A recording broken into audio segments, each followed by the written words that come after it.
Friends ఒకప్పుడు folding phones అంటే ఒక పెద్ద టెక్నాలజీ లాగా చూసేవాళ్ళం. కాకపోతే ఈ ఫోల్డింగ్ టెక్నాలజీ అనేది ఇప్పుడు మనకు మెల్లిమెల్లిగా రిఫైన్డ్ అవ్వుకుంటూ వస్తుంది. అంటే ఒకప్పుడు ఫోల్డింగ్ ఫోన్స్ అనేవి చాలా బల్కీగా ఉండేవి. ప్లస్ స్పెసిఫికేషన్స్ పరంగా, కెమెరా పరంగా అన్నిటి పరంగా వెనుకబడి ఉండేవి.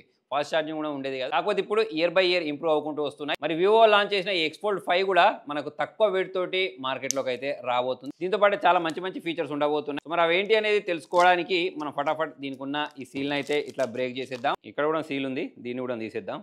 సో మరి ఈ సీల్ అయితే బ్రేక్ అయిన తర్వాత మొబైల్ని ఇట్లా బయటికి తీసేసిన వెంటనే ఇవ్వండి పై వైపే మనకు మొబైల్ని ప్రొవైడ్ చేయడం జరిగింది. వావ్, చేతిలో తీసుకున్న వెంటనే ఎంత పల్చగా కనిపిస్తుంది అంటే ఇక ఇది మనం ఇప్పిన తర్వాత మాట్లాడదాం. మరి దీని లోపల వైపు 80 వాట్స్ ఛార్జర్తో పాటు USB to Type C cable, next దీని లోపల మనకు యూజర్ మాన్యువల్, వారంటీ కార్డుతో పాటు దీనికి సంబంధించిన ఒక కేస్ని కూడా ప్రొవైడ్ చేశారు. నెక్స్ట్ ఇందులోనే మనకు సిమ్ ఎజెక్టర్ కూడా ఉంది. మరి దీనికి సీల్ని బ్రేక్ చేయడానికి ఇవ్వాల్సిన కూడా మనం రిమూవ్ చేసేద్దాం.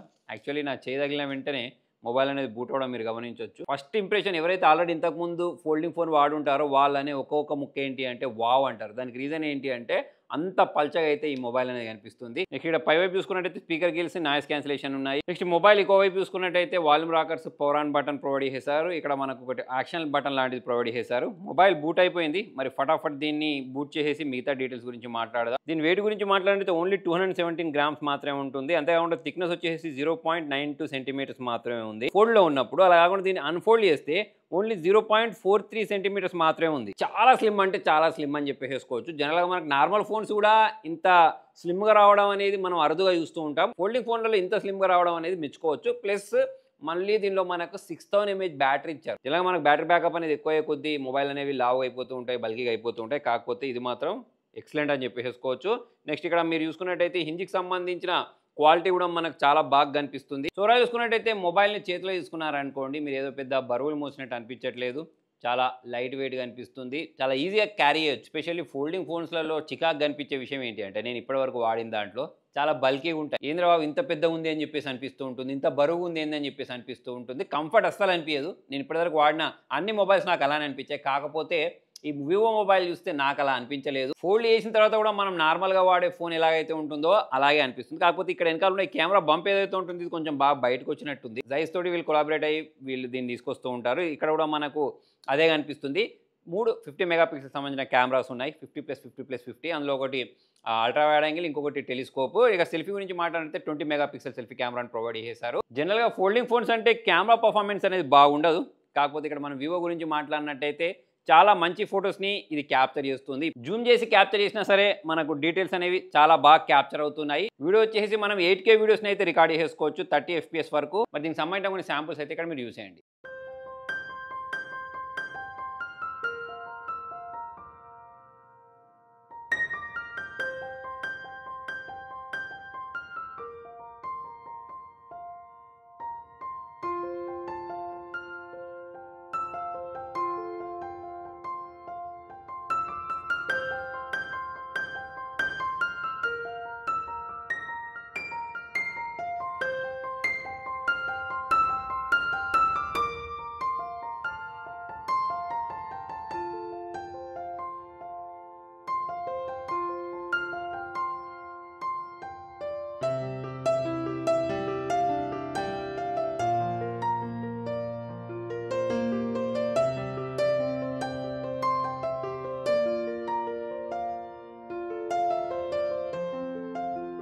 ఫ్రెండ్స్ ఈ వీడియో సెల్ఫీ క్యామ్ యూస్ చేసి 1080p 60 FPSలో అయితే రికార్డ్ చేస్తున్నాను. మరి దీనికి సంబంధించిన స్టెబిలిటీ, వీడియో క్లారిటీ మీరు చూడొచ్చు. ఫ్రెండ్స్ దీని బ్యాక్ క్యామ్ యూస్ చేసి మనము 8Kలో కూడా రికార్డ్ చేయొచ్చు. కాకపోతే నేను ఇక్కడ మీకు రికార్డ్ చేసి చూపించేది 4K 60 FPSలో. సో మరి దీనికి సంబంధించిన స్టెబిలిటీ, వీడియో క్లారిటీ ప్లస్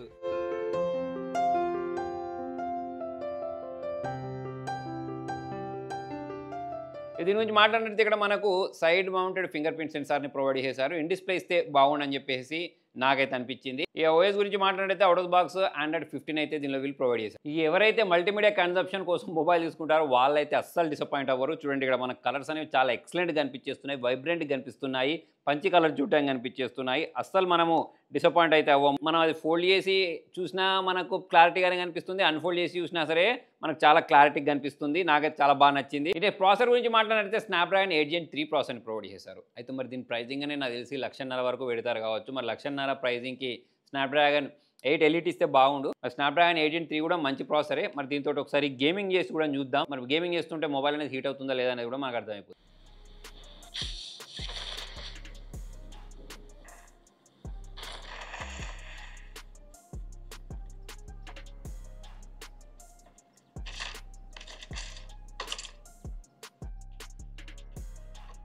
రండ్రా ఇప్పుడు మీ ప్రతాపమో నా ప్రతాపమో చూసుకుందాం. సో ఫ్రెండ్స్, ఇట్లా మనం ఫోల్డ్ చేసిన తర్వాత ఆడుకోవడానికి బాగానే ఉంటుంది, కానీ అన్ఫోల్డ్ చేసి ఆడేటప్పుడు కూడా చూడండి, ఇక్కడ మనకు చాలా పెద్ద స్క్రీన్లో ఆడిన అనుభూతి అయితే కనిపిస్తుంది. చాలా పెద్దగా కనిపిస్తూ ఉంటుంది. ఆడుతాడు గడ్డి గడ్డి పరకలకి వెళ్ళి ఆడుతాడు వెనకాలకి.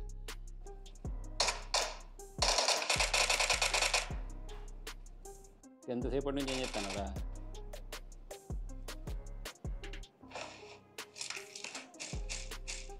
ఇక్కడ పెద్ద స్క్రీన్ ఆడేటప్పుడు కూడా ఎక్స్పీరియన్స్ అనేది చాలా బాగుంది. జనరల్గా మనము ఇట్లా ఫోల్డ్ చేసుకొని చిన్న స్క్రీన్లో ఆడుతూ ఉంటాం కదా, పెద్ద స్క్రీన్లో బాగా అనిపిస్తుంది. ఇంకా పర్ఫార్మెన్స్ పరంగా ఎక్కడ కూడా డిసప్పాయింట్ అవ్వము. ఇక డే టు డే లైఫ్ యూజ్లో వేసుకుని అన్ని రకాల పనులు అనేవి చాలా ఆరాంగా అయితే మనము హ్యాండిల్ చేసేయచ్చు. సో ఇట్లా మనం దీన్ని ఇట్లా ఫోల్డ్ చేసిన తర్వాత ఒక టచ్ ప్యాడ్ లాగా మారిపోద్ది. మనం ఒక ల్యాప్టాప్ యూజ్ చేస్తే ఎటువంటి ఫీలింగ్ అయితే వస్తుందో ఆల్మోస్ట్ అటువంటి ఫీలింగ్ అయితే వస్తుంది. మనం ట్యాప్ చేస్తే చాలా స్మూత్గా క్లిక్ అయిపోతుంది. సో మరి మీకు డెస్క్టాప్ లెవెల్ పర్ఫార్మెన్స్ కావాలి, అటువంటి అనుభూతి కావాలి మొబైల్లో అంటే దానికి కూడా ఇది పనిచేస్తుంది. దీంతో పాటు ఇక చాలా రకాల ఫీచర్స్ కూడా ప్రొవైడ్ చేశారు. ఇక మనం ఐపీ రేటింగ్ గురించి మాట్లాడితే ఐపీ X80 X9 తోటి అయితే రావడం జరుగుతుంది. దీంతో పాటే మనకు ఒక బ్యాక్ కేస్ని ప్రొవైడ్ చేశారు. ఒకసారి బ్యాక్ కేస్లో ఇన్సర్ట్ చేసి చూద్దాం మొబైల్ అనేది ఎలా ఉంటుందో. ఓన్లీ బ్యాక్ సైడ్ మాత్రమే దీన్ని ప్రొవైడ్ చేశారు. ఇట్లా ఇన్సర్ట్ చేసిన తర్వాత ఇలాగ అనిపిస్తుంది. ఫ్రంట్ సైడ్ దీని చుట్టూ ఫ్రేమ్ లాంటివి ఇస్తే కూడా బాగుండని చెప్పేసి నాకు అనిపించింది. ఇంకోటి నాకు బాగా నచ్చింది ఏంటి అంటే ఈ మొబైల్లో బ్యాటరీ 6000 mAh బ్యాటరీ ఇచ్చారు. 80 వాట్ ఫాస్ట్ ఛార్జర్ని ప్రొవైడ్ చేశారు. అంతేకాకుండా 40 వాట్స్ వైర్లెస్ ఛార్జింగ్ కూడా సపోర్ట్ చేస్తుంది. సో జనరల్గా మనకు ఫోల్డింగ్ ఫోన్స్ అన్న వెంటనే బ్యాటరీ బ్యాకప్ అంత ఎక్కువ ఇవ్వరు, ప్లస్ ఫాస్ట్ ఛార్జింగ్ కూడా ఇవ్వరు. కాకపోతే ఆ రెండింటిని ఇది బ్యాలెన్స్ చేసి ఓవరాల్ చూసుకున్నట్టయితే ఒక వివో వాళ్ళు ఇంకొక మంచి ఫోన్ని ఈ ఫోల్డింగ్ ఫోన్ ప్రైజింగ్లో తీసుకొచ్చారని చెప్పేసి అయితే మనం అనుకోవచ్చు. మరి మొబైల్ని చాలా స్లిమ్గా డిజైన్ చేయడమైనా కానివ్వండి, ప్లస్ దీనిలో మనకు ఫాస్ట్ ఛార్జింగ్ ఇవ్వడమైనా, కెమెరా పర్ఫార్మెన్స్ బాగా ఇవ్వడమైనా, సో అన్ని డిపార్ట్మెంట్లో ఈ మొబైల్ అనేది అయితే బాగుంది. ప్రాసెసర్ దగ్గరనే ఇంకొంచెం ఇంప్రూవ్మెంట్ ఉంటే బాగుండని చెప్పేసి నాకు అనిపించింది. మరి మీకేమనిపించింది అనేది కింద కామెంట్లో రాయండి. వీడియో నచ్చినట్టయితే లైక్ చేయండి, షేర్ చేయండి. Thank you.